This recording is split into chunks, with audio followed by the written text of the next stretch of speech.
Hello everyone and welcome back to Let's Play Pokemon SoulSilver. In the last part we finally reached Kanto and by the use of the trade system in the Pokemon Center, traded with a copy of Heart Gold to evolve Mortis into a Gengar. And now that we're in Kanto, it's time to start our second Pokemon journey here with the Vermilion Gym, which has the exact same mechanic it had before. Yo, Legend of the Making! You looked out this time. The traps in this gym have been out of order for a while, but the traps are back up and running now. Why lucky, you may ask? Because you can train yourself better that way. Make up your mind and go for Lieutenant Surge. So if memory serves, in Gold, Silver, and Crystal, this area had no mechanic to it whatsoever. You could just walk right to the gym leader. But they restored the Gen 1 trash can switch system, and it's still as completely random as before. Check every garbage can, you'll eventually find one that has a switch in it, and then you need to find the second switch in one of the directly surrounding 4 to 2 trash cans, depending on the possession of the first trash can. So you either have a 25% chance to a 50% chance. It's not fun. This is one of my least favorite gyms in Pokemon history because there's no actual strategy to it. There's no understanding a mechanic. It's just pure luck in the worst way. Speed up theme for this part, by the way, is Planet Wispac 1 from the original Sonic Colors. Not the weird, okay-ish remix they did in Ultimate. But Gentleman Gregory here has our first new Pokemon for the part. This is Electrike, a Gen 3 Electric-type Pokemon. Pure Electric-type at that, so does Weak 2 Ground exclusively. Electrike's got okay special attack and speed as a first stage Pokemon that, if memory serves, when it eventually evolves, gets turned into some pretty good special attack and speed, but it's not really good at much else. Its defenses aren't much to write home about. It's got an okay, I guess, physical attack and HP stat for a second stage, but there's just usually better electric types. Especially for when you can actively find one in this game, because you can't do that until at least the last third or so of Kanto. When you're actively playing through Hoenn, it's a little bit different. And in case you don't find the second switch, by the way, the first one resets and you gotta try it all again. My favorite. Let's just cut to when I actively find where I need to go here. It's pure luck. Don't like it. Ugh. But that means it could also only take you 10 seconds to clear this gym. It could also take 20 minutes. So let's save and prepare. Hey you, little tyke.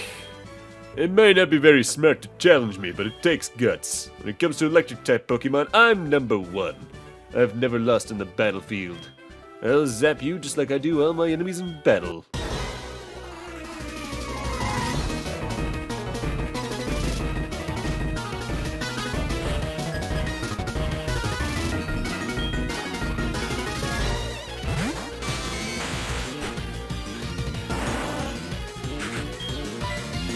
God, the Kanto Gym Leader remix in this game is so good! Starting off, Lieutenant Surge throws out his good old friend, the Raichu. Static for its ability, so be careful with physical moves against it. Thunder Wave, Shockwave, Quick Attack, and Double Team. Unlike some of the random Pokemon trainers around us we'll see, who gain a lot of Gen 3 for Pokemon, the Gym Leaders are played relatively straight still, barring, I think, some level changes. For instance here, the Raichu is level 51 here, but in Gold, Silver, Crystal, it was 44, which highlights a big problem related to what I brought up at some point during the credits for Johto. The level curve of Kanto in the original game was entirely non-existent, as since you can basically go anywhere you want in any order, barring doing the 8th gym last, they don't really put anything in the original game's level too high up. And that's still a thing in Heart Gold, Soul Silver to an extent, as we'll see, but they did try their, I don't want to say best to fix it, but they definitely tried to fix it in some regard. The Gym Leaders probably have the closest thing to a real level curve now, and even though I'm getting a little ahead of myself here, the way we're going to be going through Kanto in this particular playthrough is I'm going through it in a outward spiral. From Vermilion City, we're going to head north towards Saffron, west towards Celadon, and then out and around from there until we reach Cinnabar, more or less. There's going to be one little minor break from that because of an actual, genuine level design gate that's in our way that we cannot progress from the east, but we'll get to that when we get to it. Best advice for Lieutenant Surge, though? Earthquake. You probably got that TM in Victory Road, so use it. Next up, he's sending out his Electabuzz. Static for its ability, so again, be careful with physical attacks. Quick attack, shockwave, light screen, and low kick. Notably, level 53 here, it was 7 levels lower in Gold, Silver, and Crystal. In fact, every Pokemon on his team was 7 levels lower. Is that a healthy boost? Yes and no. I think, depending on how much grinding you did before the Elite Four, you'll probably be fine in this fight. Despite that being usually higher levels than most of the Elite Four. But if you know your type advantages or have strong enough moves, it's not going to matter anyway. Like, Earthquake can one-shot more or less half his team. Next up, he's throwing out one of his Electrodes, though. I say one because he's got two, and I'm not sure which one this is until I see it use an active attack move. Because they both got Double Team and Static for their abilities, so watch out for physical attacks against them again. But one of them's got Thunder Wave, Shockwave, and Light Screen along with Double Team. The other's got Screech, Self-Destruct, and Charge Beam along with Double Team. The Self-Destruct is probably a more dangerous one depending on how low you're already running on team members. Just because that can really flatten you out of nowhere. Now, the level boost can also be a little bit harmful to the game's own quality. In one way, in that I brought up last part that some people on the way to Kanto will prep another team to go through all of this. The boosted levels on the gym leaders, at the least, means you're probably in for a rough time just going through Kanto if you do that, depending on the level you enter with the new team at. I suppose the only real saving grace with that is you can just ignore the gyms at first and just go fight all the trainers on the routes to start. And that'll probably help boost you a good enough amount, but be wary all the same if you're planning on doing that. Finally, he's sending out his Magneton. Sturdy for its ability, so you can't one-shot this thing in most cases. Supersonic, Double Team, Shockwave, and Mirror Shot. I say most cases because there are some moves that pierce through Sturdy's effect. But that also gets into something I should note. I've actually been a little wrong about Sturdy throughout this particular LP because I'm just used to new Sturdy. Sturdy in Generation 3 and 4 only directly protects you against moves that are one-hit KO in nature, like Horn Drill or Sheer Cold and a couple of others. It wasn't until Gen 5 that it works the way I think it does in most cases, where it acts like a Focus Sash protecting the Pokemon who has it at 1 HP from moves that are one-shotting them through other methods. Which was a boost that Sturdy honestly needed looking into it, because there's so few one-hit KO moves that it just wasn't worth having in that case, as usually other abilities were just straight up better. Ah, you are strong. Okay, kid, you get the Thunder Badge. 1 down, 7 to go. I guess it's more like 9 down, 7 to go at this point, though.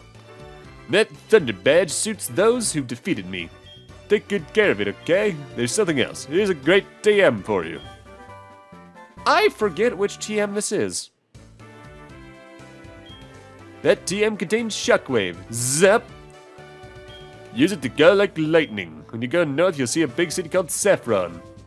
Alright, they're even telling us to head up towards Saffron, so let's do it. Thankfully, because of Kanto's structure, there's very few routes that are actively long compared to Johto.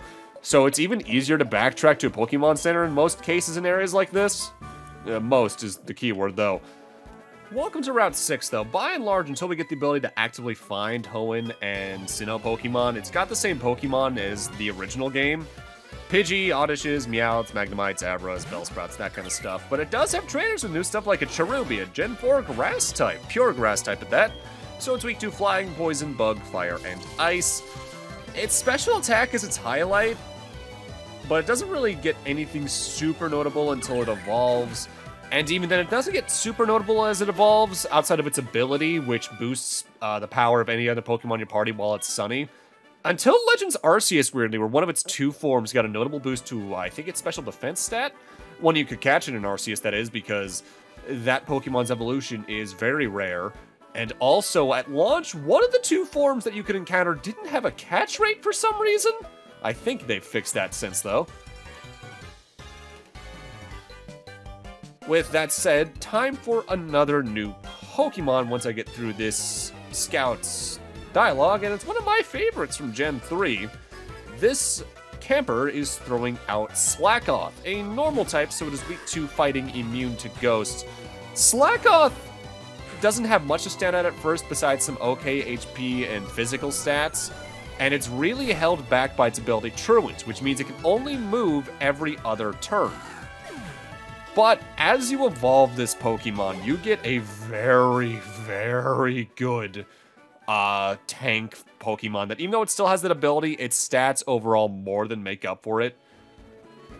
I love Slackoth's line. When I get to Gen 3, I'm probably going to end up using one. And time for 2 new Pokemon with these twins. Time for the... I guess the first real Pikachu clones, now that I think about it, because Gen 2 didn't have one outright.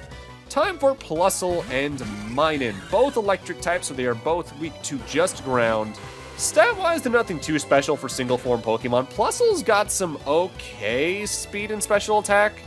The big thing with these two is that they're meant to be sort of the demo Pokemon to show you what's possible in double battles, as their abilities that I think only they have to this day are Plus and Minus, which when your partner Pokemon in a double battle has the opposite ability, both Pokemon's special attack, I think, are increased by like 50% or so. So you can get some good special attack out of that in the right instance, but two situational and double battles, while decently common in main campaign, aren't how like boss fights are structured, so not really worth thinking about using in my eyes for a campaign. They are adorable though, I'll give them that. Despite Gen 3 being where abilities were introduced, I really do think it took until Gen 4 for a lot of Pokemon to get super usable abilities on a common basis. And even then, Gen 5 with hidden abilities made it so that every Pokemon has at least one good ability for either multiplayer or single player in most cases. I usually like the ideas of the wackier abilities more, like Wonder Guard for instance, despite it being less common. The more mundane abilities can be very easily underestimated though, like we've shown throughout this LP. Levitate on the Ghastly line is incredible for that. Water Absorb against certain setups is fantastic for just avoiding the annoyances of some high power moves like Hydro Pump. But I do wish some Pokemon had abilities that had more flavor to them, essentially.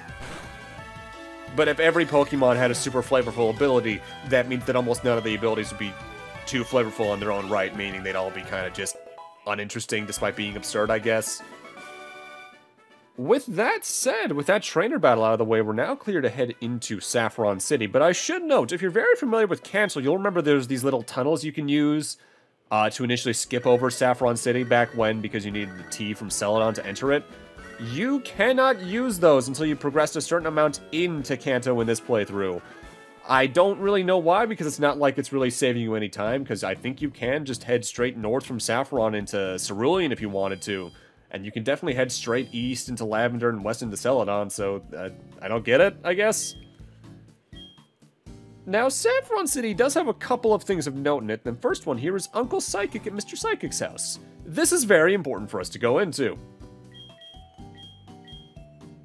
I got it! You wanted this!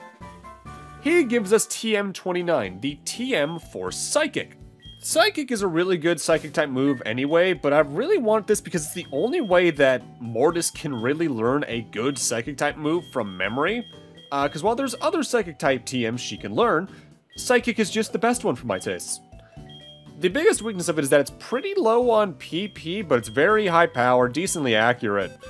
And it can lower special defense by one stage, I think like 10 or 20% of the time. Worth having around in the moveset, especially with how high her special attack is anyway. And, yeah, it's time for us to finally get rid of Curse for that, I'd say. Kinda surprised I was still carrying that around, honestly. The biggest changes that's going to happen across Kanto for my main team is some moveset stuff here and there. Like, I believe I still have Focus Punch on Blaze at this point. By the end of Kanto, that's completely gone. I think Ice Beam gets... Ice Beam eventually replaces Aurora Beam, rather, on Chris. Things of that nature.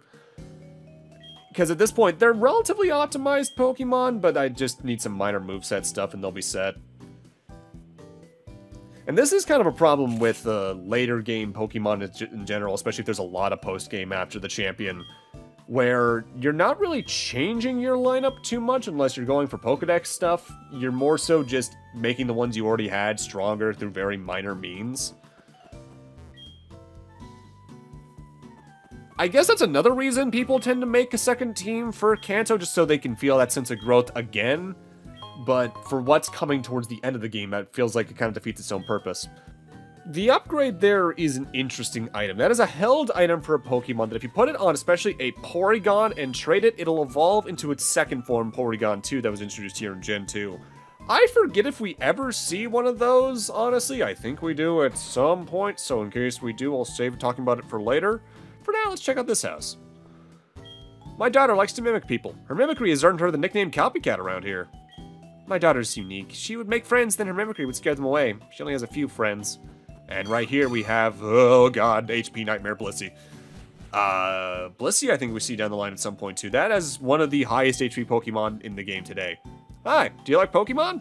No, I just asked you. Huh? You're strange. Quit mimicking. That's my main hobby. Now, this particular NPC is unique for a reason, but we're not going to see that reason until we've kind of done the main plot, quote-unquote, of Kanto. That's not just getting all the gym badges and then doing the thing after that. There is a minor story to do here, but doing it requires at least reaching Cerulean City, which means you can do it as soon as you technically head north from here. But, because of my path I've taken through Kanto, we're not going to see that for a little bit. Now, we've seen the matching magnet train station in Goldenrod City for several parts already, but we'll talk more about what that entire place's purpose is way down the line. For now, let's just head east towards the gym. I went to the gym raring for battle against trainers. Turns out I stumbled into the unused gym next door. Boy, I was pretty embarrassed. The fighting dojo from Gen 1 is still here and is now incredibly empty. Hello. Karate King, the fighting dojo's master, is in a cave in Johto for further training. This place has its own purpose in Heart Gold, SoulSilver, but we won't be covering that until towards the end of the project, so hold off on that thought for now. Yo, legend in the making! A trainer as skilled as you doesn't need to be told how to deal with Psychic-type Pokemon, right? I expect great things from you. Good luck. Sabrina's gym has the same mechanic it did in the original Generation 1 as well. It's a teleport maze, where you teleport into rooms that have 4 different teleport panels, and you just need to figure your way to the gym leader. Each of the 4 rooms in the corner have a Pokemon trainer that you can also completely ignore because they just rotate around randomly. There is a shortest path to take here, but my main strategy, as we'll see, is just to go to the one to my left or right and then just brute force my way through it. This trainer, though, does have a new Pokemon. This is Hypno. This evolves from Drowsy at level 26, pure Psychic type, so it's weak against Bug, Ghost, and Dark. Very high special attack for when it evolves from Drowsy. The thing is, that's really its only standout stat. I guess it's got some good HP, but for my tastes, I'd say it's more worth using the Abra line if you're looking for a Gen 1 Psychic type, as I just think their stats are better suited to what that type of playstyle is for me. But Hypno's not bad either. If I recall, the biggest limitation it has is that its moveset's a little weirder. At least from Gen 4 on, because I think it learns things like Zen Headbutt, which are physical psychic moves. So that's where it could potentially be worse than the Abra line, too. But it still learns, like, the main psychic attacks you'd want, like Psychic, Future Sight, Confusion, alongside some other good special moves here and there.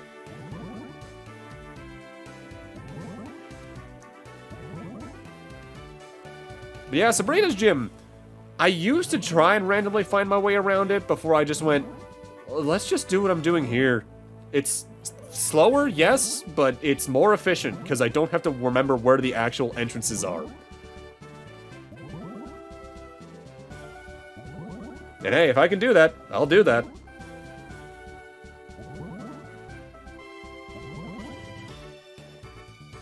Here we are. So let's do our usual save. I knew you were coming. 3 years ago, I had a vision of your arrival. You're after my badge. I don't enjoy battling, but it's my duty as a gym leader to confer badges on anyone who has proven themselves worthy. Since you wish it, I'll show you my psychic powers. Now, like Lieutenant Surge, Sabrina got a notable level boost for Heart Gold Soul Silver. In fact, the exact same level boost all of her Pokemon are 7 levels higher than they were in the original game. Starting off, she's throwing out her Espeon Synchronized for its ability, so don't try to use special status ailments on it, because they will just get reflected right back at you. Calm Mind, Shadow Ball, Psychic, and Skill Swap. Skill Swap is a consistent move in this battle, by the way. Skill Swap swaps the ability of the user and its target. So they can pass Synchronize off to Kuro if they wanted to, and they would gain Kuro's ability, which I don't remember which of the 2 Ursaring can have that she has. I want to say she has Guts, which raises physical attack by like half if they're under a status ailment. And the other one Ursaring can have raises speed in the same instance, which is the more useful one for an Espeon, I'd wager. Next up, Sabrina is throwing out her Mr. Mime, if memory serves. Filter for its ability, Mimic, Light Screen, Psychic, and Skill Swap. We went over what Filter did when we first saw a Mr. Mime. It reduces the power of super effective moves on it, regardless of their multiplier. And Mimic is sort of the special move of Mr. Mime, even though other Pokemon can learn it. It mimics the last move used by the target, so in the case that Mortis would use Shadow Ball, Mr. Mime would be able to use Shadow Ball, which would be bad for me because Ghost is weak against Ghost. Mimic used to be really busted in Gen 1, though, because I think you could choose whichever of the 4 moves the Pokemon had to copy from, which, a little more disgusting, frankly. Kinda glad they changed it in Gen 2 to be what it is now. The biggest potential problem with Sabrina's team now is that since most of her cast has really good special defense, you're gonna want to use physical attacks, but most of the types Psychic is weak against are also specially oriented types in most instances, so you're gonna have to have like a physical Dark move or a physical Ghost move, which aren't exactly the most common. Bug's probably gonna be your best bet for that. Again, if you wanted a Scizor, probably really good for this because of X-Scissor. But at this point, even if you're around my levels, you're probably gonna have more than enough stats going around to hopefully get through 3 Pokemon pretty quickly.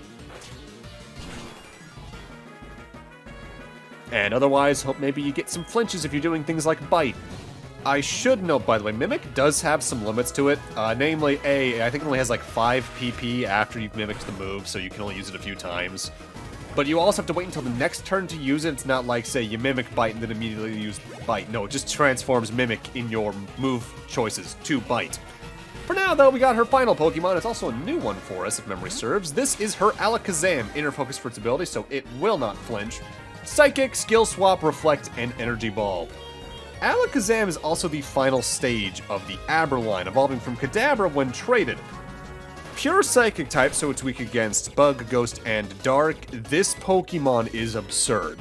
Very high special attack, very high speed, decent special defense as well. Its physical stats and HP are its biggest weaknesses. It's kind of squishy in those cases. But especially if you can manage to get those hits in quick, it's not gonna matter. I love this thing. I used one of my Fire Red LP for a reason. It's a ridiculous Psychic type. It's one of those cases where there's a reason it's a trait evolution, because if you could just get one of those by leveling it up, it would be kind of ridiculous.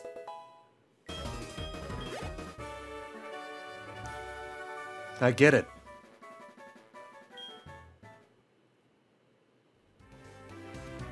Your power, it far exceeds what I foresaw. Maybe it isn't possible to fully predict what the future holds.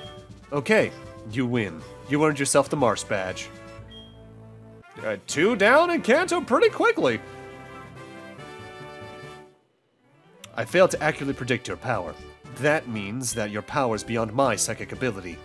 You deserve this. Please, take this TM too. Given that I said every single one of her Pokemon has a certain move, I wonder what this TM is. It contains Skill Swap. It swaps abilities between the user and the target. You'll become a celebrated and beloved champion. So, while Kanto is an entire new region to explore, thanks to A, the length of most of its routes, and B, the proximity of a lot of the cities with gyms, it does in general move faster than Johto, but we're still going to be around in this latter half of the game for a while because of all this side stuff I want to show off in the LP. For now, let's head on over to Route 7. A very tiny place, but you can notably catch Pokemon here that you couldn't through most of Johto barring the Safari Zone. Namely, you can catch the Meowth and Persians here in SoulSilver. Additionally, you can find Murkrows here, as well as Houndours. So if you're looking for one of those, this is a good place to go. In fact, I even let the Murkrow in to show that off. Now, do I actually fight this? I believe I do, because I'm like, hey, 20 EXP, why not? It's not a lot of EXP, but it'll get me closer to my end goal, I guess. There really aren't a lot of new Pokemon we're going to see just in the wild until we're able to actively find Sinnoh and Hoenn Pokemon, which, like I said, is a good chunk into Kanto unless you do that from the start. Thankfully, though, it's a rather short route, as a lot in Kanto are, because directly to our west is our next destination, Celadon City. The goldenrod of Kanto, as it was back in Gen 1. This place still has some important stuff to note, but it's not as noteworthy because some versions of it already exist in Johto, even. The only structural change to Celadon City from memory is that you can no longer enter this apartment building from behind. There's now 2 elevators in there to go to any floor. Recycle's a weird move. It restores any item you've lost during battle if you use it. So in the case, say, Blaze had a citrus berry and ate it in battle, I could use Recycle to gain that citrus berry back, and I think it'll even stay after the battle? But that requires me to use held items that are consumable during battle. I tend to go for ones that are more so passive effects, like boosting move power of certain types, or even of physical moves, period, in some cases. The apartment complex is nowhere near as important as it was in the original game for Kanto, as this was where you gained your EV back then. Nowadays, it's more so for a very specific side item. Actually, no, 2 specific side items, even. And to get one, we need to hunt up the elevator on the 2nd floor. That is a notably different one than the one on the 1st floor. Because that brings us actually to where we even found the Eevee back in our journeys in Kanto back when. And now there's this guy in here. Let me recount a terrifying tale. Once upon a time there was a little boy who was given a new bicycle. He wanted to try it right away. He was having so much fun that he didn't notice it was already dark.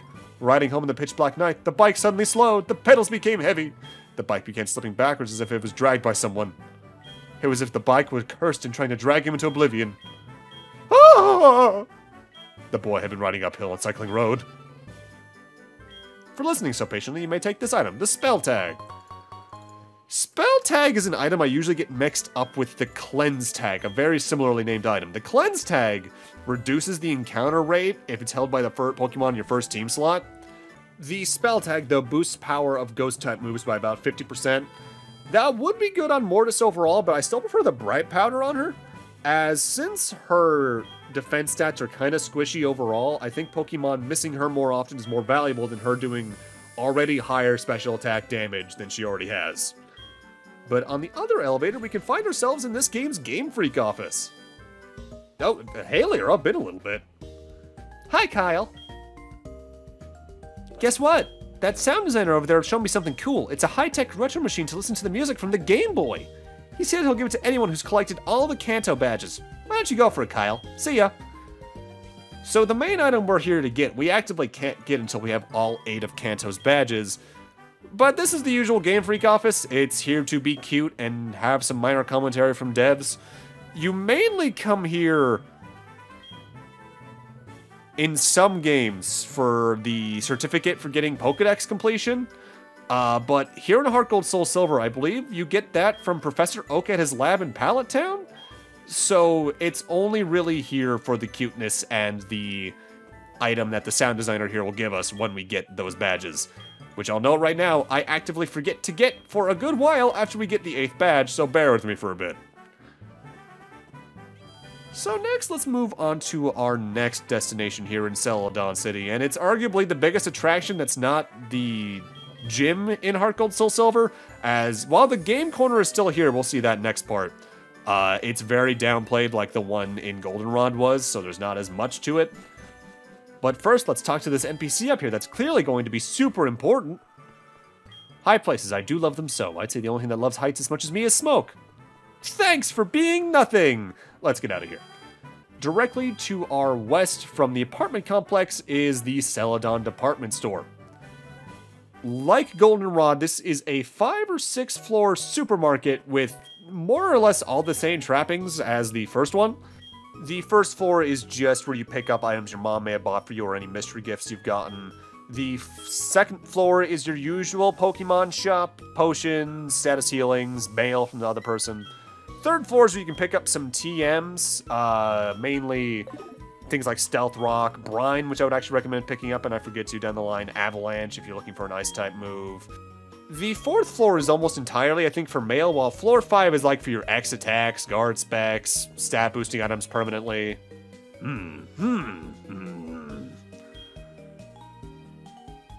Ha! This is quite a mask. Huh? You talking to me?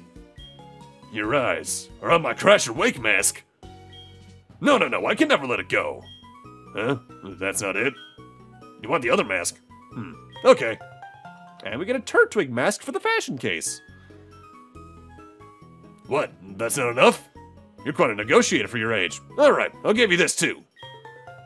Chimchar mask? Well, now we just need the full set. I mean, come on, man. Alright. I'll give you this much valued one as well. Piplup mask. All 3 united. It's okay, I already paid for you. Presents for you from the one who wears masks the best. Don't be shy. Okay, bye. See you never again, I guess.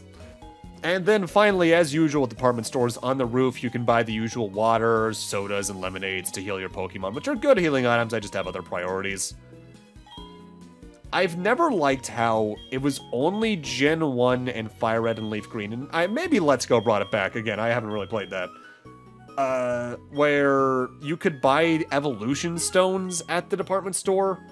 I get maybe not wanting you to be able to buy, like, shiny stones or Dawn stones, things that are rarer, but at least for, like, the main 3 that are used by a surprising amount of Pokemon, I really think they should be buyable. Maybe even main 4, put some leaf stones in there. I get why they're not like that, especially in Gen 2, because they're like, well, we gotta put some importance on the Pokegear. But the Pokegear doesn't really matter, especially because it's the worst way to rematch opponents, so... It's partially why, while I would like to see another remake of Gen 2, just to see if they could fix some of the problems I have that are still in Heart Gold, Soul Silver, structurally, I just would be, I don't want to say bored of my mind, but aggravated by the things that Gen 2 always had a problem with, like the Pokegear. I am kind of surprised we haven't seen a Let's Go for this generation yet, though. You'd figure that'd be right on the tail of the last one, especially because Let's Go sold really well, if memory serves. Just kind of surprising. But with that, I'm going to need to end this off here. Thank you guys for watching, and in part 24, we're going to head towards the Celadon gym and see where we're going to go after that. See you guys then.